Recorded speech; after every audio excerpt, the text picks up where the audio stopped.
I'm meteorologist Peter Chan at the National Weather Service for Alaska statewide weather on this Friday, the last day of September, September 30th, 2022. And on the weather map this Friday afternoon, we have two features we're watching of importance. One is a strong hurricane force bearing low pressure system that's going to weaken as it tracks east. It's currently impacting the far western Aleutians, where there are high wind warnings and hurricane force winds expected in the marine zones, along with high seas.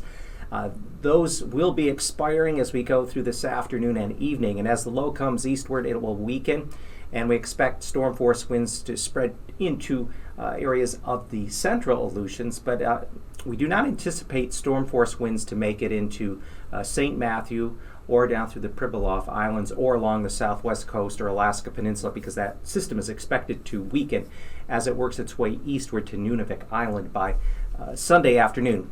One thing, though, the Anchorage Forecast Office is keeping an eye on the potential for a minor storm surge with that storm into Kuskokwim Bay, maybe a foot or two above normal water levels. But at this point, they're not anticipating any major problems. And the good news is, with the offshore flow, Norton Sound hasn't been impacted much, and we don't anticipate any problems there across Norton Sound or the lower Yukon Delta that got hammered so hard by the historic storm a couple of weeks ago.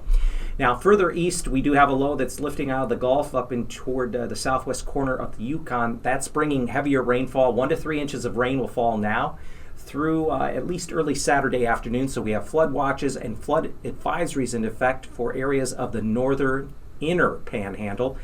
Flood advisory is in effect for the Mendenhall Valley, including Jordan Creek and areas around Ock Lake.